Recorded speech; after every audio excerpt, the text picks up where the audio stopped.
आप सभी को अनंत चतुर्दशी की बहुत सारी शुभकामनाएं। जो भी मनुष्य इस कथा का श्रवण मात्र भी करता है, उस पर भगवान श्री अनंत देव की विशेष कृपा रहती है। उनके जीवन में सुख और समृद्धि का वास रहता है।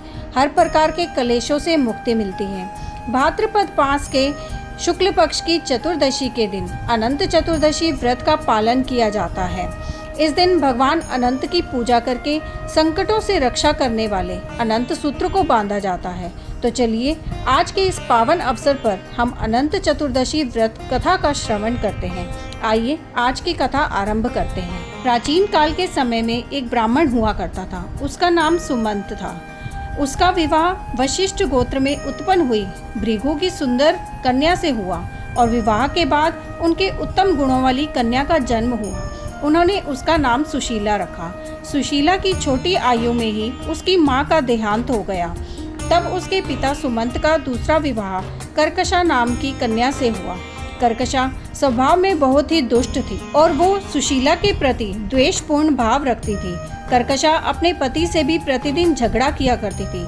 समय के साथ सुशीला की आयु बढ़ती गई और वह विवाह के योग्य हो गई। उसके रूप और गुणों की चर्चा को सुनकर वेदों के ज्ञाता और मुनियों में श्रेष्ठ कौंडिल्य ऋषि सुमंत के पास सुशीला से विवाह का प्रस्ताव लेकर आए।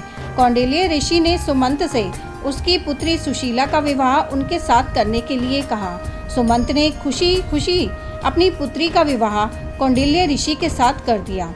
अपनी पुत्री को विदा करते समय उसे कुछ देने की इच्छा से सुमंत अपनी पत्नी कर्कशा से कहा तो उसने घर के सारे पुराने सामान और बारात के खाने के लिए, रास्ते के भोजन के लिए रात का बचा हुआ भोजन बांध दिया। यह सब सुशीला ने देख लिया। उसको यह देखकर बहुत दुख हुआ। उसे लगा कि जब उसके ससुराल वालों को यह सब पता चलेगा तो उसका कितना अपमान करेंगे। उसे उनका तिरस्कार भी सहना पड़ेगा।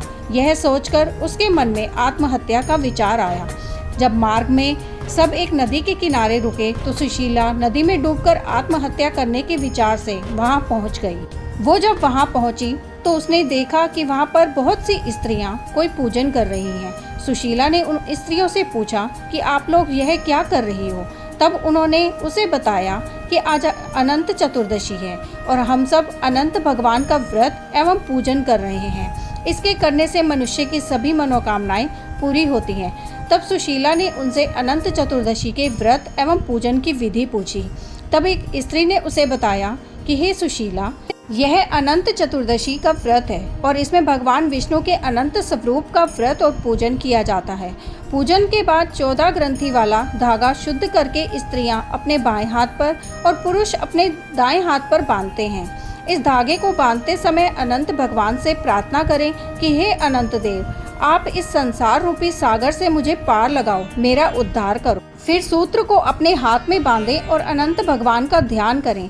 तब सुशीला ने वही व्रत का संकल्प किया और पूजन करके अपनी बाईं बाह पर 14 ग्रंथि युक्त सूत्र बांधा और अनंत भगवान से प्रार्थना करी, हे प्रभु, आप तो सब जानते हैं। आज मेरे ससुराल वालों के समक्ष मेरी और मेरे पिताजी की लाज रखो। मैं आपसे यही मांगती हूँ। यह ध्यान करके जब सुशीला वापस उसी स्थान पर पहुंची तो उसके पति ने उससे पूछा कि वो कहाँ गई थी। तो उसने कहा कि आज अनंत चतुर्दशी है और मैं नदी के किनारे अनंत भगवान का पूजन करने गई थी। इधर उसकी बारात के सब लोग आनंद से भोजन कर रहे थे। वहाँ भोजन में तरह तरह के पकवान थे। सबने सुशीला के परिवार की प्रशंसा की। तब सुशीला ने अनंत भगवान का आभार किया और अपना व्रत पूर्ण किया। जब वो अपने ससुराल पहुंची तो उसे अनंत चतुर्दशी के व्रत के महात्म्य का पता चला। उस व्रत के प्रभाव से उसके परिवार में सुख समृद्धि बढ़ने लगी और धन धान्य से उसका घर परिपूर्ण हो गया। उसका जीवन सुखमय हो गया। एक बार उसके पति की दृष्टि उसके हाथ पर बंधे सूत्र पर पड़ी तो उसने सुशीला से पूछा कि यह क्या है और तुमने इसे क्यों बांध रखा है। तब सुशीला ने कहा, हे स्वामी, यह अनंत भगवान का सूत्र है। मैं अनंत भगवान का व्रत करती हूँ और उन्हीं की कृपा से आज हमारे पास धन धान्य आदि सब कुछ। सुशीला के ऐसे वचन को सुनकर कौंडिल्य ऋषि अहंकारवश अनंत सूत्र को तोड़कर जलती हुई अग्नि में फेंक दिया। सुशीला ने तुरंत अनंत सूत्र को आग से निकाला और उसे दूध में डाल दिया। अनंत सूत्र का इस प्रकार अपमान करने से कौंडिल्य ऋषि पर अनंत भगवान रुष्ट हो गए और इसके कारण उनका समस्त ऐश्वर्य समाप्त हो गया। घर जल गया, धन चोरी हो गया, घर परिवार में कलह होने लगा और उनका स्वास्थ्य भी खराब रहने लगा। तब उन्होंने अपनी पत्नी सुशीला से कहा, अचानक यह क्या हो गया, हमारा सारा धन वैभव नष्ट हो गया। तब सुशीला ने उन्हें कहा कि यह सब अनंत भगवान और उनके उस सूत्र के अपमान के कारण हुआ है। तब कौंडिल्य ऋषि को अपनी गलती पर पश्चाताप हुआ और उसका प्रायश्चित करने के लिए वो तप करने और अनंत भगवान के दर्शन करने की इच्छा से वन में चले गए। वन में पहुंचकर कौंडिल्य ऋषि इधर उधर घूमकर सबसे अनंत भगवान के विषय में पूछने लगे। वन में उन्होंने एक फलों से लदा पेड़ देखा जिसमें कीड़े पड़े हुए थे। उन्होंने उससे पूछा कि तुमने अनंत भगवान को देखा है क्या? तब उस वृक्ष ने मना कर दिया और कहा, नहीं, मैंने नहीं देखा। यह सुनकर जब कौंडिल्य ऋषि आगे बढ़ने लगे तो वृक्ष ने कहा कि अगर तुम्हें अनंत भगवान से मिले तो उनसे पूछना कि मेरे अंदर कीड़े क्यों पड़े हैं। तब कौंडिल्य ऋषि उसे हाँ कहा और आगे बढ़ गए। अनंत भगवान के दर्शन की इच्छा मन में लिए कौंडिल्य ऋषि वन में आगे बढ़ते रहे। वन में उन्हें घूमती गाय और बछड़े मिले। तब कौंडिल्य ऋषि ने गायों से पूछा, हे गौ माता, क्या तुमने अनंत भगवान को देखा है? तब उस गाय ने भी मना कर दिया। आगे कौंडिल्य ऋषि को एक बैल मिला, उससे भी उन्होंने वही प्रश्न किया तो उस बैल ने भी मना कर दिया।